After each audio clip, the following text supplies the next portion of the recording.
nuti akka Oromootu guutumaa guutuutti akka Oromootu Abiyyi wajjin dhahaa darbuu qofa. Abiyyi dhahaa darbuu osoo hin ta'in Abiyyi wajjin dhahaa darbuu. Abaddan mootummaa irratti dhahaa takka hin darbinaa jechuu fedheeti. Maaliif waa hedduu waan harkaa bahuu jiru jira. Amma duraas isoo mootummaa irratti dhahaa darbinuu waa meeqa dhabne. Namni goda tokko keessatti tara sadii hin iddamu. Goda takka keessa namni tara lama tara sadii iddamnaan sun namaa miti jechuu fedheeti.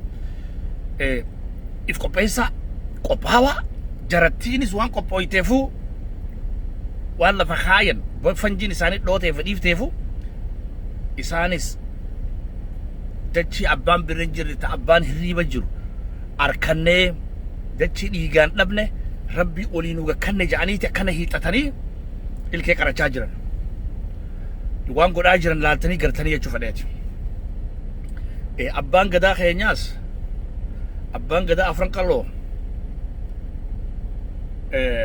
if qopheessuu danda'u godha qabda. Please. Daamsa kanaas abbaa gadaa biraan ga'a. Kabajaa isinii qabna. Oromoo miliyoona meeqaatu si booda jira. Afran qalloo qofti miliyoona meeqaa si booda jira. Kamitti ati ummata dheengadda atummaan harka qabdee as qobachiiftee hin dhuminaati soo nuti agarruu hoota midhaan wajjin nyaadhaa jettee ummata ati fiddee waneetti akkamitti ummata kanaaf wajjin dhalanneef himarreetti wajjin hin dhalanne ka wajjin dhalanne wajjin dhalanne. Abbaa gadaa keenya si kabajna nuti abadan sin to'in. Abadan nam tokkollee harka sitti qubasitti laatu. Kabajaadha sii qabna. Atii fi Abiyyi nu bira tokko mootummaa keenyaati. Hai. Waan warri keenya calanqoo irra dalaguu danda'uudha qabda jechuu fedheeta asirratti. Namtichi afaan dheeraa waan dheengadda isiniin je'ee fi akkaataa itti lafarra isin harkisaa jiru oduun nu guyyaa jirti jechuu fedheeti. Ilmaan afran qalloo hundaa si wajjin jira. Ilmaan ituudha hundaa si wajjin jira. Anniyyaa si wajjin jira. Abbaa gadaa afran qallootiin baana. Abbaa gadaa ituudha wajjinis wal mari'achuu danda'uudha qabda. Abbootii gadaa taarigee keessa jirtu. Anniyyaa fi ituudhaanis obboleeyyan keenyaan gahuu qabda. Achi bira kuttee abbootii teenya ta Oromoodhaa tan gadaadhaa hundaanuu beeksisuu danda'uudha qabda. San booda mudhii ta'e raddu. Abadan sirna ati bulchitu keessatti numa duuta malee abadan sirna kana keessa dachiin teenya fallaanni tokko fuudhamu. Fallaanni tokko illee dachiin teenya fuudhamtu. Hin ayyamnullee. Qaanyiin nu fisin. Wani nuti isiniin jennu mootummaa hojii jirra. Mootummaa deeggaruun hisaaba biraati. Waan keenya jabeeffachuun ammoo hisaaba biraati. Waan keenya jabeeffanne jechuun mootummaa dhahaa darbuudhaa miti. Rabshaan leetta kaasuudhaa miti. Nuti Abiyyi wajjin jirra mootummaa teenyaa wajjin jirra. Dheengadda Abiyyi wanni inni lafaa tara lama eega inni aangoo qabate dubbate waan kana ni beeka. Namichi kun intelligensiidha ture beekaa obboleeyyan keenya. Namichi kun dameetti haafitee kannoo insaa namni ijaara isaa beeka.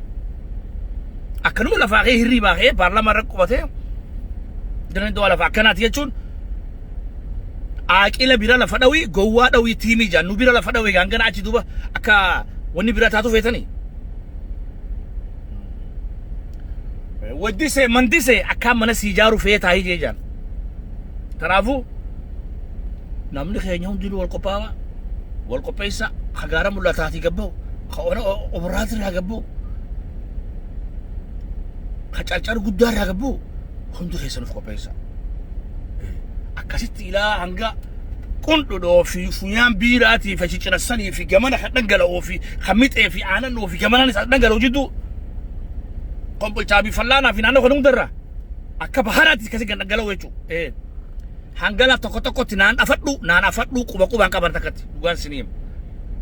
If qopheessa dubbiin geessee jirti jahada jechuun tana. Warri isaba